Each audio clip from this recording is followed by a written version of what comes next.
Si vous voulez réellement soutenir ma chaîne YouTube les amis, deux solutions, un pouce bleu si la vidéo te plaît et surtout d'aller voir une pub de 30 secondes sur notre Utip qui est en description de vidéo pour nous rapporter 5 centimes d'euros. Ça peut paraître rien mais si vous êtes beaucoup à le faire ça peut nous aider. Sur ce, merci à vous et bonne vidéo. Salut c'est Mich, j'espère que vous allez bien, on se retrouve pour une nouvelle vidéo sur Dragon Ball et aujourd'hui on est reparti dans la rubrique SI avec un SI plutôt intéressant qui m'est trotté dans la tête depuis pas mal de temps maintenant qui est SI Black Vegeta puisque comme vous le savez l'arc Black Goku, l'arc Black Zamasu est clairement le meilleur de Dragon Ball Super par son côté sombre, son scénario, tout était super bien ficelé avec une fin qui laisse un peu désirer et on avait deux supports à méditer, le support manga et le support animé où il y a des choses qui diffèrent et aujourd'hui dans cette vidéo on va plus se concentrer sur le support manga puisque je l'ai plus apprécié et on le sait tous, l'arc Black était cool parce que c'était Black Goku, mais qu'est-ce qui serait passé si, dans cet arc, au lieu du corps de Goku, en premier lieu, on aurait eu Black Vegeta. Et pour cette vidéo, je vais m'aider des illustrations de pages qui avaient été réalisées par DBS Nexus, une page Instagram qui n'existe plus, j'aurais bien aimé vous la partager, mais pour le coup, inconnu au bataillon depuis maintenant plus de 2 ans. J'ai réussi à rechoper les pages parce que je les avais conservées et je vais tout simplement vous scénariser un petit peu qu'est-ce qui serait passé si Black Vegeta aurait été l'antagoniste dans l'arc Zamasu avec Black Goku. Pour moi l'idée de Black Vegeta dans Dragon Ball Super et dans cet arc Zamasu c'est plus qu'impactant. Pourquoi? Puisque comme vous le savez Trunks a clairement une vie de merde et l'arc Black ça a été le coup de massue et on a une entrée en scène qui est monstrueuse pendant cet arc, qui est tout simplement Trunks qui fait le tout pour essayer de sauver son monde, mais qui n'a pas la puissance nécessaire face à une entité qui n'a toujours pas vu le visage, et on arrive à un point culminant dans l'anime et le manga où on a tout simplement Bulma qui va se faire tuer par Black et on a cette révélation sur ce personnage qui est Black Goku. Mais imaginez 2 petites secondes si à la place de ce Black Goku, Trunks aurait découvert quelqu'un qui ressemble étrangement à son père et qui aurait tué sa propre mère. Pour moi ça aurait été clairement un truc de ouf puisque Trunks a tout perdu et là le fait qu'il perd sa mère dans l'arc Black et qu'en plus ça soit quelqu'un qui ressemble étrangement à son père, ça aurait été réellement un truc incroyable et on aurait un personnage de Trunks qui est détruit psychologiquement, à part le seul personnage qui le suit dans cette épopée actuelle c'est Mai puisqu'il n'y a que la Mai qui maille et à partir de là, on a un Trunks qui décide de pas abandonner et de tout simplement essayer de survivre pour sauver le peu d'humains qui restent sur cette planète et retourner dans le passé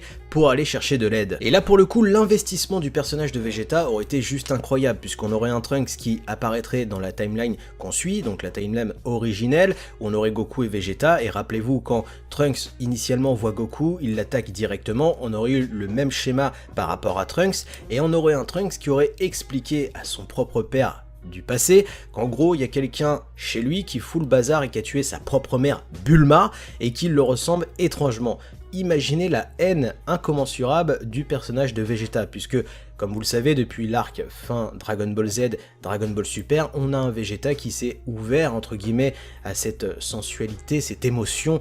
qui est l'amour familial et surtout la protection de sa femme et de ses enfants. On aurait un Vegeta qui aurait décidé de partir directement avec Goku dans ce futur apocalyptique pour aller régler le compte à celui qui a tué sa femme du futur. Et vous le savez, que ça soit dans le manga ou dans l'anime, on a un Goku et un Vegeta qui vont dans la timeline de Trunks une première fois pour affronter Black et au final qui vont se faire botter le cul et qui décident de retourner dans leur monde pour pouvoir power up et retourner une dernière fois pour écraser cette menace et libérer Trunks de cette emprise qui est Black. Et là pour le coup, la seule chose qui est notable par rapport au manga et à l'anime, c'est que pendant cette première altercation, on a un Black qui a le Super Saiyan dans le manga, chose qui n'est pas dans l'anime, et qui découvre peu à peu ce corps de Saiyan jusqu'à atteindre le Super Saiyan rosé, cette forme que seul un dieu peut avoir avec le corps d'un Saiyan. Et vous le savez, ce qui a permis à Black Goku dans la trame originale de Power Up jusqu'en Super Saiyan Rosé, en tout cas dans le manga, c'est l'abus intensif du Zenkai des Saiyans, puisqu'il a découvert que quand un Saiyan arrivait à la limite de la mort, il pouvait Power Up à chaque fois, chose qu'il va faire dans le manga jusqu'à atteindre le Super Saiyan Rosé, où Goku et Vegeta vont tout simplement être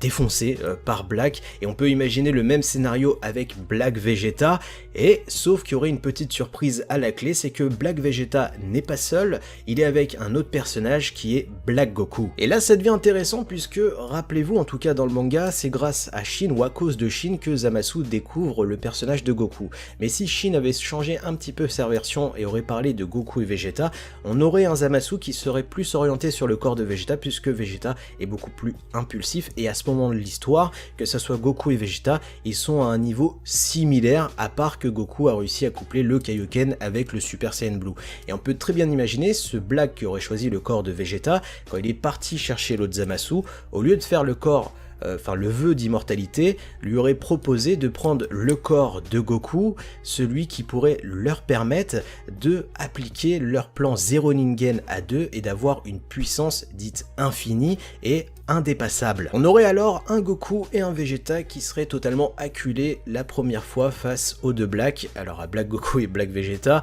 et pour le coup on aurait ce même scénario, donc Goku et Vegeta qui retournent dans leur monde pour s'entraîner et repartir et les poutrer une dernière fois, laissant Trunks à la merci de Black Goku et Black Vegeta, accompagnés de Shin et de Gohasu, et c'est là où ça devient intéressant puisque pendant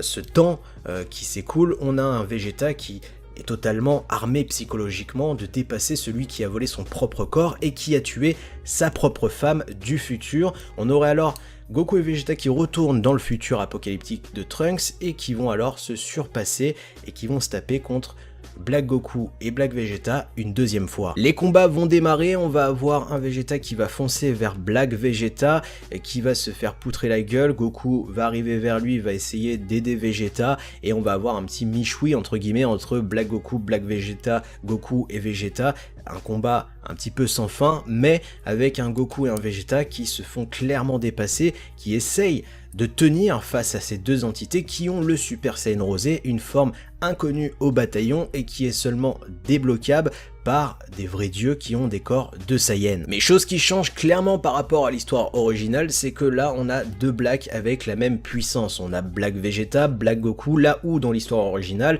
on a Black Goku qui a plus l'ascendant psychologique par rapport à Zamasu qui lui est immortel puisque il sert clairement à rien à part il guérir Black Goku et l'aider dans son plan Zero Ningen. Là on a une réelle discorde qui commence à se créer puisque que ça soit Black Goku ou Black Vegeta, ils veulent avoir l'ascendant sur Goku et Vegeta et les taper psychologiquement et personnellement, là où Black Vegeta va remettre un petit peu d'ordre dans leur idée, qui va prendre clairement Black Goku par le col et qui va lui dire écoute, on doit s'aider, on est là pour un plan en particulier, viens on va utiliser notre botte secrète, la fusion Potara. On va alors avoir l'apparition de Black Vegeto pour l'arrêt des discords et pour que les deux soient en totale symbiose et Goku et Vegeta vont clairement se faire défoncer à un tel point qu'ils sont à l'article de la mort et on va avoir même un Vegeta qui est tellement pris psychologiquement par cette situation, par le fait qu'il sait que ce mec-là a volé leur corps, et surtout, eh bien qu'il a tué sa propre femme du futur, il va alors accepter directement d'utiliser les Potara pour devenir végétaux, malgré que même si ça devient irréversible, il s'en fout, il faut qu'il sauve son fils du futur et qu'il donne vengeance à cette situation. Mais comme vous le savez, Vegeta ne risque rien puisque les Potara, au final, est une fusion temporaire pour les noms Kaioshin. On va alors avoir l'apparition de Vegeto qui va clairement donner une leçon de morale et de vie à Black Vegeto. Pourquoi? Puisque eux a volé tout simplement leur corps, mais ils n'ont pas cette philosophie, cet entraînement qu'ils ont forgé avec leur propre combat pendant plusieurs années, donc c'est juste des imposteurs. On va avoir un Vegeto qui va clairement avoir le dessus, qui va alors faire le final Kamehameha. Black Vegeto va faire de même, sauf que Vegeto va être aidé par Mirai Trunks qui va tout simplement perforer le corps de Black Vegeto avec son épée, ce qui va permettre l'éradication totale de Black Vegeto. Et ce What If se termine ici avec la victoire de Vegeto face à Black Vegeto et j'adore cette idée. Pourquoi? Puisque on a réellement ce sentiment de dépassement pour Goku et Vegeta qui se sont fait voler leur corps par des dieux, d'où la difficulté de vaincre cet adversaire et surtout une victoire réelle de Goku et Vegeta dans DBS, ce qui est formidable. Et du coup, je sais pas ce que vous en avez pensé, est-ce que vous aurez vu vu ce what if agencé différemment. À vous de me dire directement tout ça en commentaire, de liker, de partager, de vous abonner à la chaîne YouTube. Sur ce, moi je vous laisse, tchuss!